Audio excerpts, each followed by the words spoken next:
What's up, guys? Grab you a cup.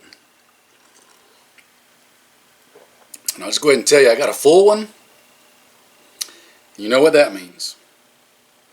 I got a full cup. We might be here a minute. So, pause it right now. Go fill yours up. Come back. Restart it when you're ready. I'll wait a second. This is where there should be some Jeopardy theme music playing at. But since I don't feel like getting that fancy, here we are. Alright, we'll set this so it's in reach. I'll apologize ahead of time for the sniffling.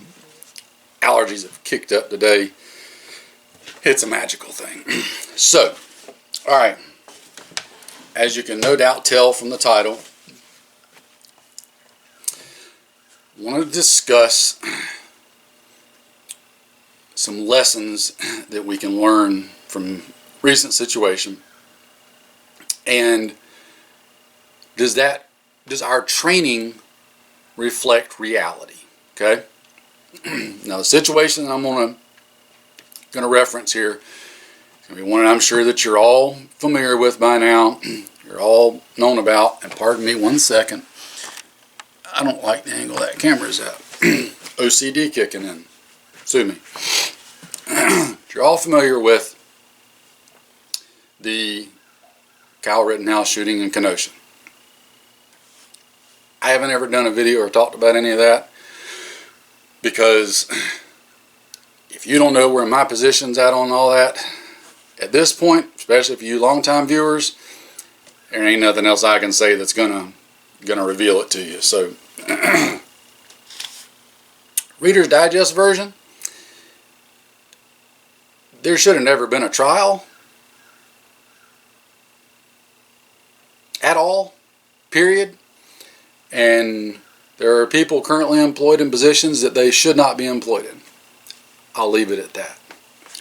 But I am always about, and have always been about, learning lessons. And oftentimes some of the best, see, that's a sign, much better. Some of the best lessons you can learn come at others' expense. Now, I strictly want to focus on the specifics here in this, okay? Caveat up front. Everything I'm about to say is my opinion, my thoughts based on my research. I am not an instructor. I do have multiple, borderlining on numerous friends who are instructors who I bounce stuff off of and get their opinions so as to better formulate my own educated opinion. So again, I am not an instructor. I'm just talking and giving you my thoughts and opinions on the following stuff. It is up to you to make your own decisions and conclusions. So, Kyle Rittenhouse's shooting in Kenosha during the riots last year is all well known by now at this point. If you don't know about it, you've probably been under a rock somewhere. But I think there's a couple of lessons we can take, and I've heard a few people touch on this, but everybody seems to really fall short of where I want to go with it. So, we have to set a few things up. So again, that's why I told you you're going to need a full cup. Might be here a minute.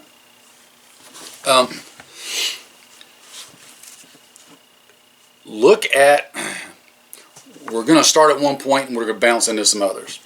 There was a point in the trial where the prosecution kept hammering that Kyle, after he had shot Huber and before he shot Grosskreutz, that he racked his gun. And Grosskreutz even testified to that in court. Now, That alone drives me nuts, especially on the part of the prosecution, because the prosecution are supposed to be professionals. They're supposed to do their research. They should have terminology correct, because terminology is important. And I know this is just my OCD, but what they were claiming would have not been him racking the gun, but charging it or clearing a malfunction, right?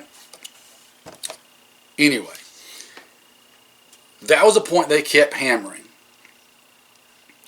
Kyle said he did not charge the gun. He did not re-rack it. The video clearly shows he did not recharge the gun.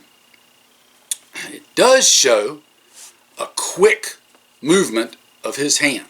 And I mean like microsecond movement. It comes out, as I suspected during the trial, the defense did a good thing in following Sun Tzu, and their enemy was making a mistake and they didn't want to interrupt him. So prosecution kept saying he was recharging the gun when in fact he wasn't, and all he said was, I didn't recharge the gun, which was factually truthful. What they didn't bother to do is actually explain what he did do, and that was good. They had no reason to explain what he did do. The prosecution was supposed to prove what he did do. Anyway, that's a whole other legal thing, but it bears with what I'm going to. So it comes out after the trial, specifically in the interview that he did with Tucker Carlson. He explains that my theory was correct in that he hit the forward assist. That was the quick microsecond movement that you saw that hand do. Why did he hit the forward assist? Well, he explains it, and using his own terminology, and we can figure out what he was saying. He says that he looked down and saw the ejection port wasn't closed, so he hit it. What he was saying was he saw that the bolt wasn't fully into battery through the ejection port, and he hit the forward assist to put the bolt in the battery. Why? What happened? The gun had worked great up to that point. This is where we start getting into where I'm going with everything. What happened was, in my opinion, and those I've talked to, based on watching the video, what makes sense is because of the position he was in when he fired and hit Gruber, Gruber. Just watched Die Hard with the family the other night, and I've got Gruber on the brain because it's officially Christmas time. Hans fell. I digress. Huber, he was laying on his back at an odd angle, and the gun was literally like this when he fired and hit Gruber. Huber. Holy crap, I'm stuck on that. Huber. Right? What this did, because he's on the ground, the gun did this. In essence, it short-stroked. It cycled with just enough momentum in the bolt carrier to eject that fired round and pick up the next round out of the magazine, but since it didn't travel the full length of its cycle path, when it went to going back into battery, it didn't have quite that full energy, coupled with the gun wasn't locked in a solid stationary position. It was kind of floating in space. So he was moving, the bolt's trying to move within the gun, and it reduced just enough of that forward momentum with his movements that the bolt didn't go all the way in the battery. As he sits up, he sees Grosskreutz coming. He looks down, he sees the bolt's not in battery, hits the forward assist.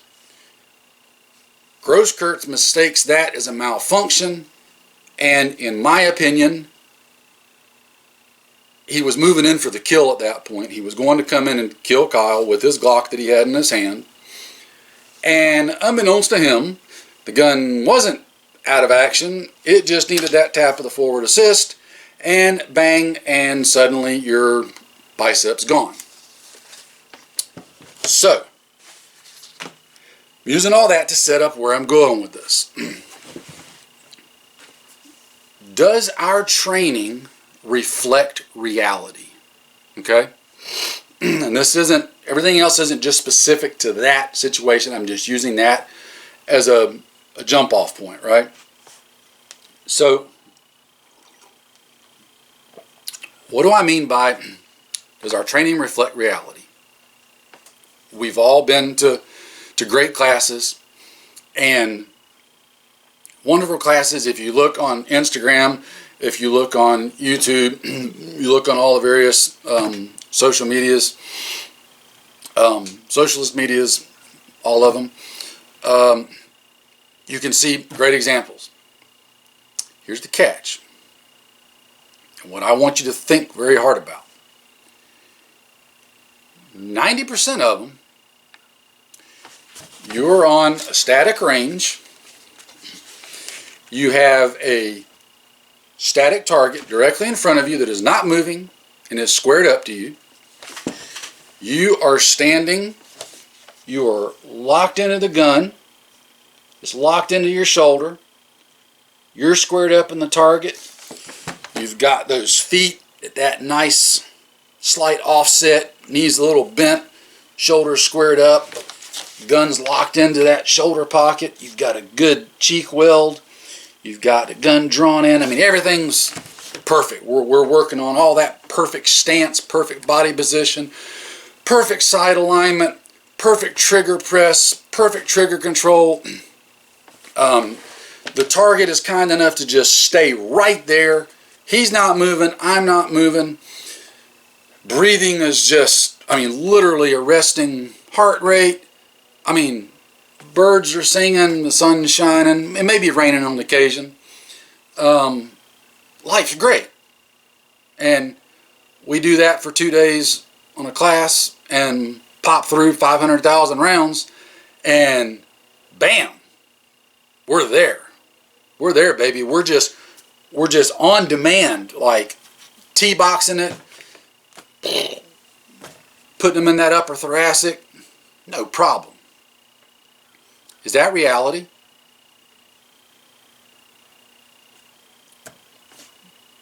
Here's why I asked that.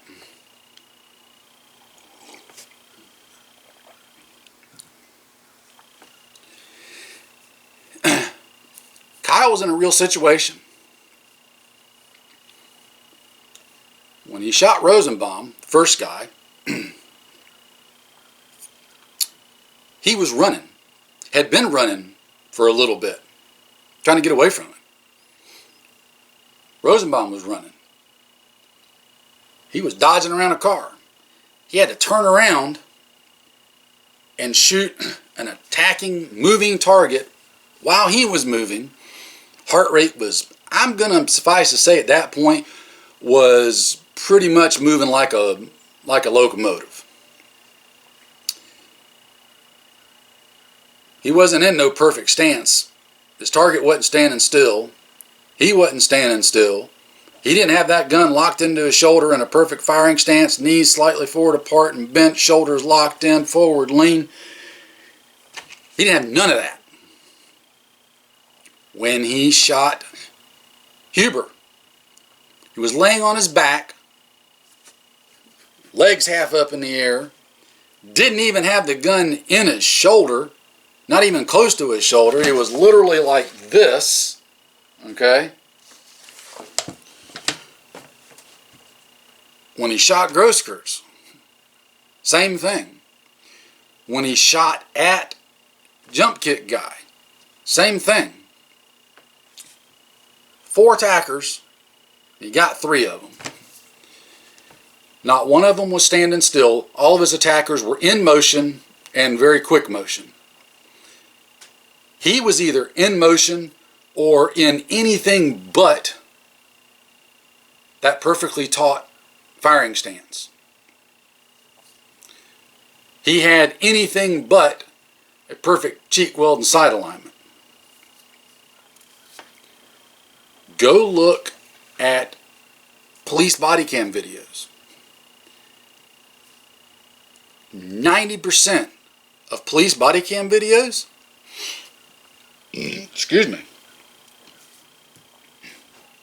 bad guys moving, or behind cover. Police officers moving or behind cover. You don't see all of these perfect range stances.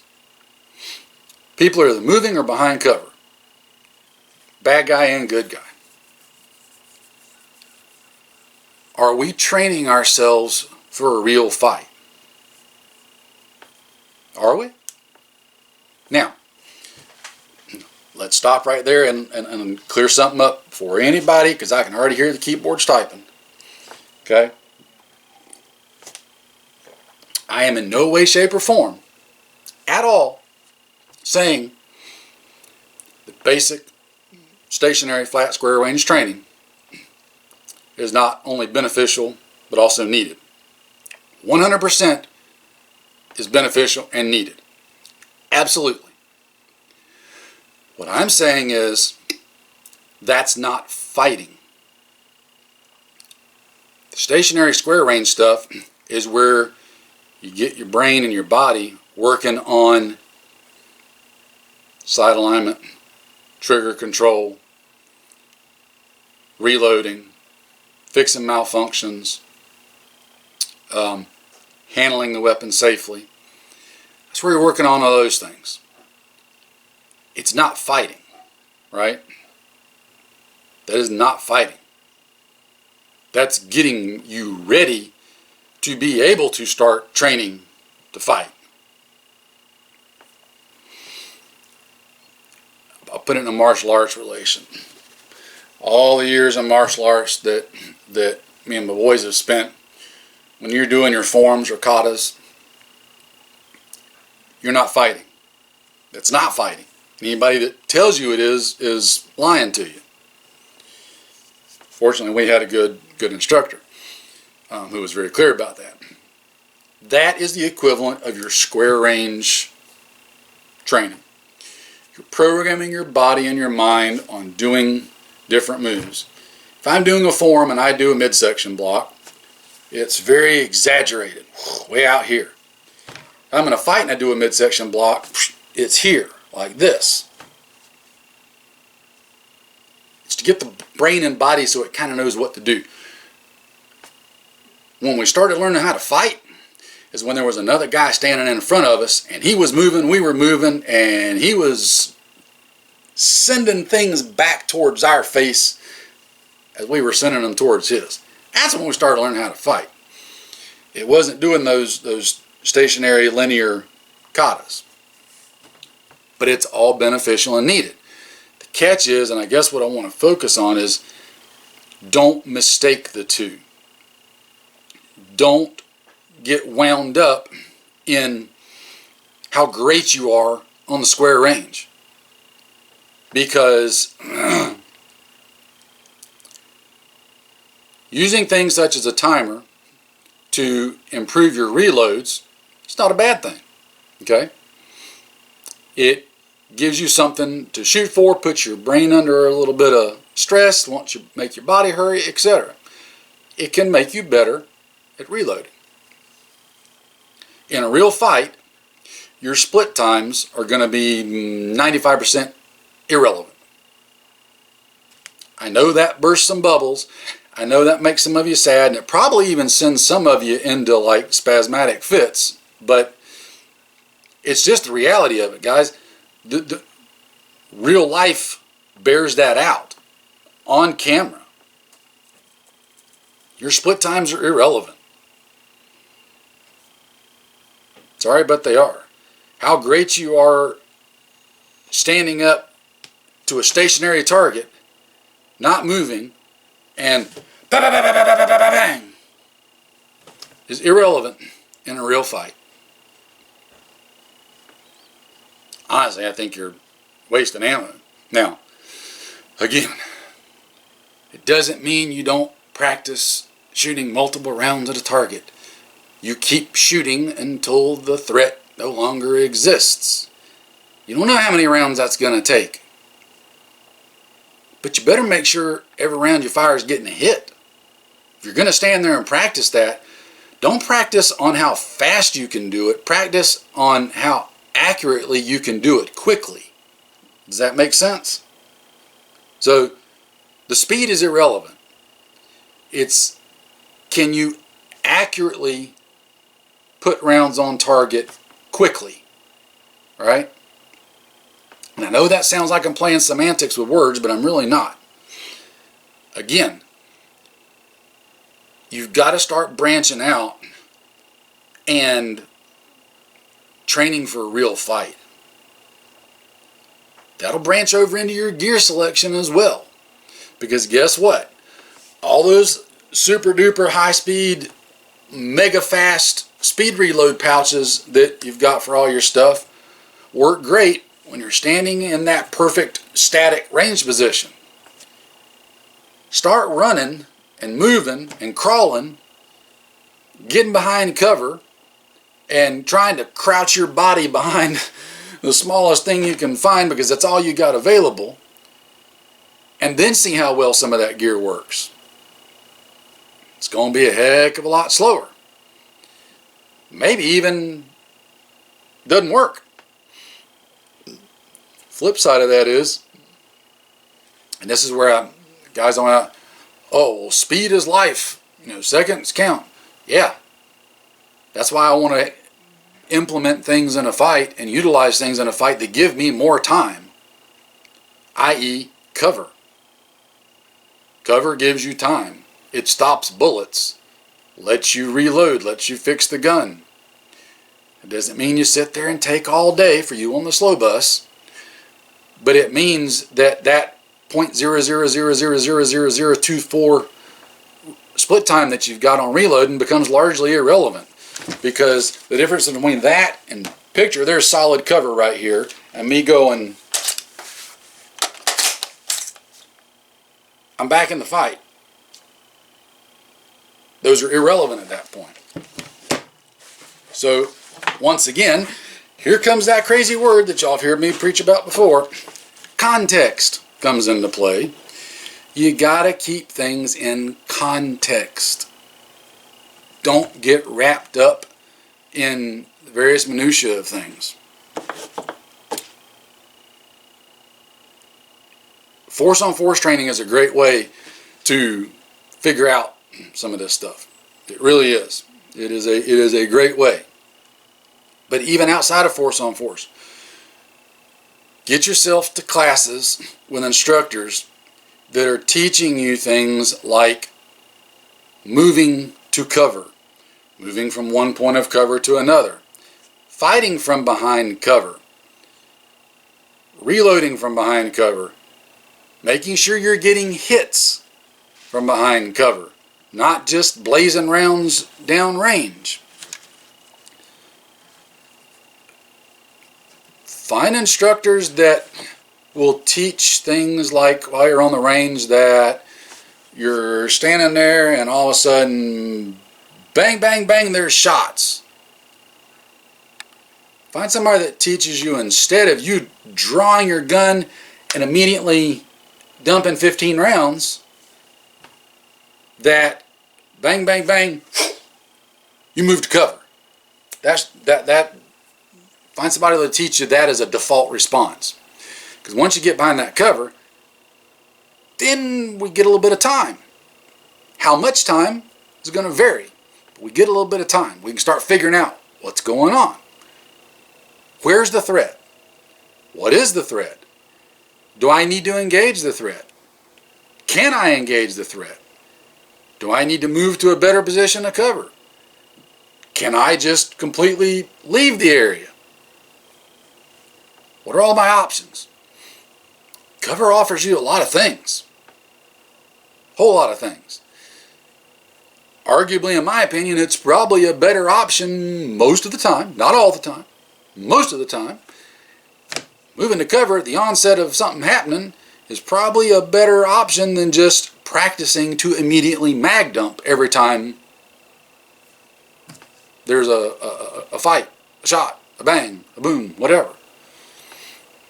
It's all situational. It's all about context. It's not a blanket that just fits every single situation. And I see too many people that, in my opinion, apply that one-size-fits-all blanket to every situation, and I think they're doing themselves and others a disservice. My opinion only.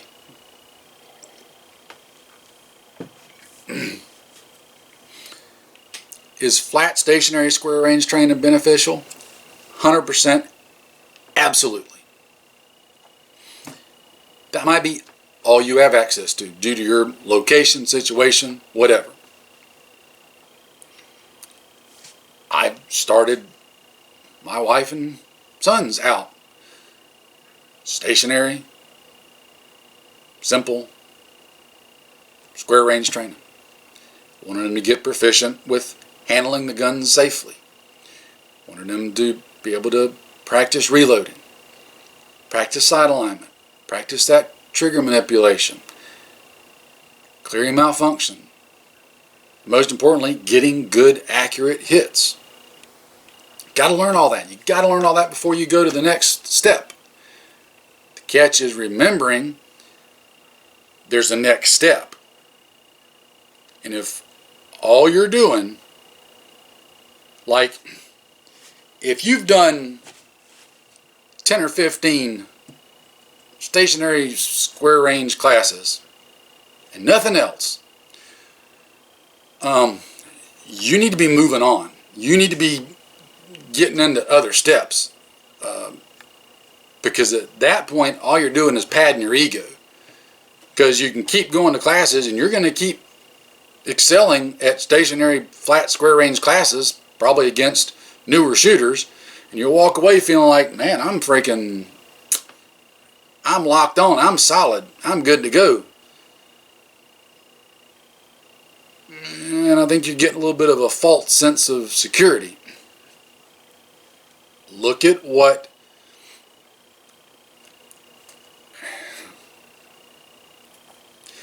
I say this from some very, very close family members who work in and closely with law enforcement. Law enforcement in general, by and large, there are exceptions, are horrible shooters. They don't train. They do their department qualifications once or twice a year. That's it. But you still see them come out on top real often in gunfights. Sometimes it's the good Lord looking after them. Look at Kyle Rittenhouse situation. Kyle had, by his own admission, zero training. Like, he had not taken a formal class from anybody. He stopped 3 out of 4, arguably 4 out of 4 attackers with no training experience. Now, was it blind dumb luck? Maybe. Was it a little bit of intuition? Probably. But the point is, targets are not going to be stationary. You are not going to be stationary. Because whichever one of you is stationary first is most likely going to be the one to permanently lose the fight that you're in. I don't know of many people. You could take complete strangers, stand them 20 yards in front of you, and just randomly start shooting at them. Probably 90+% chance they're going to start running to points of cover, just instinctively. You'll most likely do the same thing. I'm broken recording it at this point, and I know that, and I'm doing it intentionally because I want to keep hammering this thought. Your targets are not going to most likely be still and stationary and squared up in front of you. Most likely. Exceptions exist, obviously. You are most likely not going to be in that perfect firing position, perfectly squared up to the target, gun locked in right, knees, feet, shoulders. You're most likely not going to be in that position. I'm using the Kyle situation as an example because it's one of the most recent, but you can find plenty of video evidence to support what I'm saying. Start practicing on your own. Start practicing in positions other than just standing there. Start practicing in odd, weird, strange positions.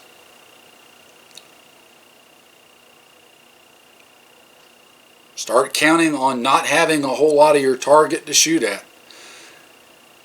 Take your targets and put something in front of it so you've only got just a little bit of the target exposed from behind cover. Start making those shots. Start making those shots while you're not exposing a lot from behind cover. You see where I'm going? I'm sure I've probably left something out. I'm sure I probably haven't been clear on something. I'm sure somebody's probably going to get confused. I will try to address it as much as I can in the comments, but I really encourage you guys to think about, go watch the videos. Watch what I'm saying about the positions that Kyle was in when he shot at those 4 guys. And look at the results and the outcome. And yes, that's a sample of one, but there are many other similar examples out there. Excuse me. All right. Have you finished your coffee yet? Is your brain percolating?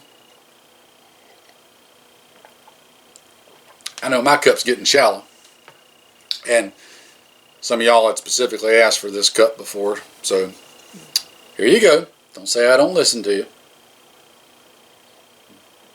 But there it is. All right. Go train, guys. Get out there and train and practice. And practice making the holes. And practice patching the holes. The two go hand in hand. And I would say you better be as skilled as possible at doing both. Because you never know which one of those 2 skill sets you might have to utilize. That's about it. I think we've kind of beat on this one hard enough. What is your training doing, and does it reflect reality? Are we setting ourselves up for failure, setting others up for failure with some of our training? Think about it. That's all I'm saying. Think about it. That's about it. You guys take care. Stay safe. What are we supposed to do? Yes. Go train. Practice. Train, practice, train, practice, train, practice. That's what we got to do. The world is not getting any safer. It's not getting any better. I don't believe it's going to. Use the time that we have wisely. Use it very wisely. See you guys later.